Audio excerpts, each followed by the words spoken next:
What is going on, ladies and gentlemen? Nerdy Electric here, and there have been multiple build guides for Skyrim. Specifically, the reason why I want to do something like this for my own self, because mind you, this is only going to be my own personal opinion or preference. But I am actually playing as a Khajiit, and what I'm doing with this build is that I'm going to be doing some assassination, stealth with archery, and with one-handed. And to my personal opinion, I think the Khajiit is a really good starter beginning class if you haven't played this game before. And if you're trying to pick this game up for the very first time, I do recommend going with the Khajiit. Now, you could argue going with the Wood Elf, which is going to be more obtainable, not obtainable, excuse me, which is going to be more provided to use, archery itself and light armor. But you want to do that with the Khajiit as well, because the Khajiit's going to want to use light armor as well. But further down the line, you will eventually have to go with heavy armor if you wish to go more deep or delve into the meat of the bones of the game with the DLC with the Dawn Guard and Dragonborn. So, anyways, I'm going to show you what my personal opinions are in terms of with this kind of build to use. And in my personal opinion, I really think that if you want to be able to do pickpocket, now this might be a separate video, but I don't want to go into it too much.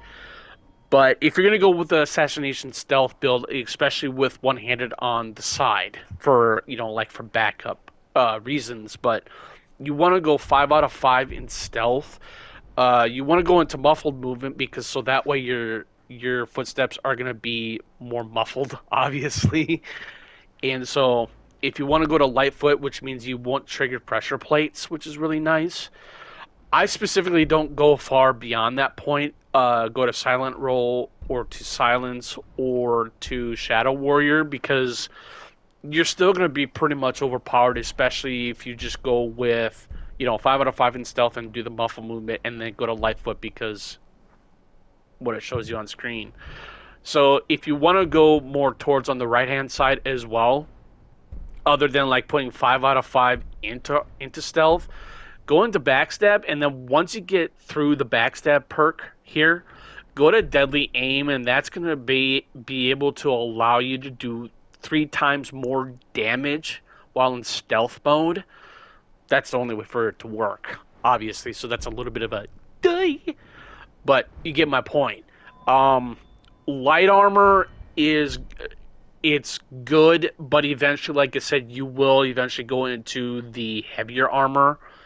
But you don't have to if you don't want to. So I think I might just actually end up going into the light armor tree, so that way I'm just going to be more efficient in light armor. And then with the archery, you want, in my opinion, bear in mind, in my opinion, I think going 5 out of 5 in overdraw, and then you could possibly maybe go into 1 or 2 out of 3 in the critical shot. That's really going to help you do the extra damage that you want to possibly do or need to do more damage. So that makes more sense to me. And then go one-handed. If you want to go beyond the above of level 50, go ahead and go, rather than having going 1 out of 5 in armsman, go up to 3 out of 5 in armsman. And then if you want to be able to do more, if you want to do critical damage, go into bladesman. I would probably maybe prefer, for me anyways, I would go, well, I don't know, maybe 1 or 2 out of 2 out of 3 in bladesman, and then leave it at that, because you don't want to waste too much perk points into the artsman, into the one-handed tree. Two-handed, I'm not working on two-handed. If you're gonna do smithing, obviously smithing is one of the best things you want to do in the game like this, either if it's in Oblivion or with Skyrim. Uh, Now, if you're gonna go with light armor, you can go with. I have finished Skyrim with light armor. I mean, you can literally like do really well with light armor. You don't have to go and head into heavy armor at all. Not unless if you want to go into the heavy armor, if you want to go all the way up to dragon armor or to Daedric, then you want to go to the right side of the smithing tree. Other than that, if you want to go pure light, just go on your light armor side, excuse me, and go up to Glath glass smithing. Now, when I first played through on this game, I had a Khajiit as well, but I actually ended up having a second character. I believe it was a wood elf. And I'm telling you, the glass armor in this game is absolutely fucking amazing. It's really gorgeous. I really like the way how it looks. So, um, enchanting, if you want to be able to have some higher enchantments on your gear and or weapons, you want to go 5 out of 5 in enchanter, you want to go into insightful enchanter, you want to go to corpus enchanter, and then you want to go 2 out of 2 in the extra effect, whereas that you can put the same effect on the same exact item, or you can just, flip flop that. And if you're gonna do with archery or one-handed, you can put ice and fire on your same weapon, which is pretty freaking cool because you're giving that much more effect on enemies. Enemies, listen to me, enemies. So, and then if you do not want to go into, let's see, I believe it pickpocket. Like I said, I don't know. I might just go delve on that here soon in a little bit. But alchemy is going to be your keyest bet if you're not going to go into the restoration tree, which is going to be part of the mage type of style thing. But alchemist, you want to go maybe go 5 out of 5, and then go into physician, and then go to benefactor. Excuse me. If you want to go into experimenter, you can, but I particularly don't like to do that so that I like to eat certain things in order to obtain better effectiveness of what the alchemy is going to provide you in terms of those ingredients. So that's really cool. Poisoner, I love using poisons. Poisons are very, very effective, especially I think possibly maybe early or mid game, or maybe even later in game. But it all depends on how far you want to go with the poison. It's going to be, because like I said, you're going to have your poisons you mix are 25% more effective. So that could be a really good thing might want to do though too. You don't have to, but I love going with poisons because they are going to make your archery, especially if you're going to go pure archery with a wood elf, then poisons are probably going to be your most best bet to use. But even if you play any kind of character in this game or race that you pick, it doesn't matter. You can go with poisoner or not. It doesn't make that much of a difference. But anyways, now I will go into the pickpocket. Now here's the kicker. What's really nice about the pickpocket is that there's one way you can actually negate without putting any kind of points into the pickpocketing tree. I found this out. I think it was. Oh boy. Oh man. It was about a year ago when I started playing this game again. Well, I'm still playing this game again, obviously, because Skyrim has always been my go-to for open world games, bar none. But anyways, going back to pickpocket, I veered off a little bit there, so my bad. So, like I said, in order to negate the pickpocketing tree altogether, if you don't want to put any points into it, none whatsoever. Now, this is where it gets a little tricky. It's a little tricky because if you go over into your enchanting, like I said, if you go 5 out of 5, your insightful enchanter, your corpus enchanter, and then you have the same effect. Now, what's nice about the same effect or the 5 out of 5 in enchanting is that when you go, I'm going to go back over to the pickpocket. Come on, let's go. There you are.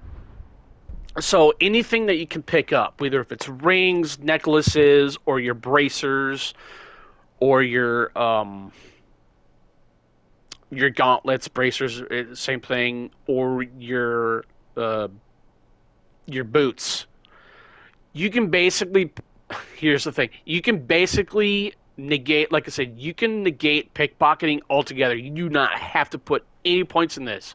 And what's nice about this is that when you enchant your boots, your bracers, your ring, and your necklace, I'm telling you, you will go beyond the pale of maybe possibly over 100% of pickpocketing. I kid you not. I've done this.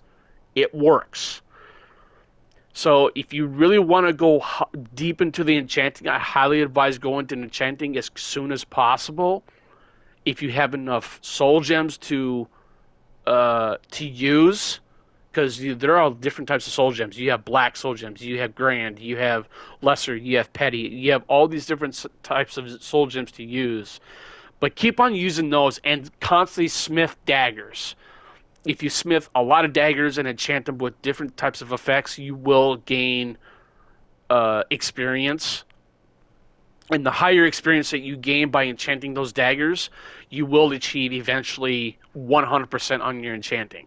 And once you get that finished, I'm telling you, you do. And then once, if you pick up any type of gear, whether if it's a piece of boots or necklaces or rings or anything that has pickpocketing on them, disenchant that, and then once you get your enchanting up to 100% and up to into the same effect, you will go, like I said, you will go beyond the 100% of pickpocketing. That's why I said do not invest into pickpocketing. That's my opinion. Now, granted, you might think that there might be people will disagree with you, and it's like you should put points into pickpocketing. You don't have to. But I will go into the pickpocketing tree here real quick and show you what's really nice. The only thing I find out what's nice about the pickpocketing, if you go up to where is it? No, misdirection. Is it pickpocketing? I thought it was pickpocketing. I'm sure it was. Lockpicking. Excuse me, lockpicking. Oh my goodness. Oh my goodness. Locksmith. Yeah. So if you can get your lock picking all the way up to 100, your lock picks never break. To me personally, I think that's a waste of time because you will eventually find a whole bunch of fucking lock picks in this game, and when you like have a shit ton, you won't need that. There is a mod, to what I understand, to where you can put level up only once. You can install this mod to where it's like you can put it right into the go into the lock picking, and instantly basically go to Unbreakable and use that and invest that perk point into Unbreakable, and then hence your lock picks will never break. But to me personally, I don't like mods. For me, they ruin my experience. Yes, there's some really good mods out there that enhance some really good gameplay aesthetic. In terms of the environments or inside lighting or outdoor lighting, those are really good as well. I mean, I'm not going to talk about mods, but I'm just telling you for what I've experienced. In my experience of using only like lighting mods and weather mods, those are really nice. That definitely makes the game a little bit more immersive in that regard of that type of gameplay or outdoor aesthetic. But in terms of like using a mod to have unbreakable lockpicks, that to me, it just doesn't work. It's just my opinion. So, like I said, to each their own. But anyways, that's pretty much what I'm doing with this build.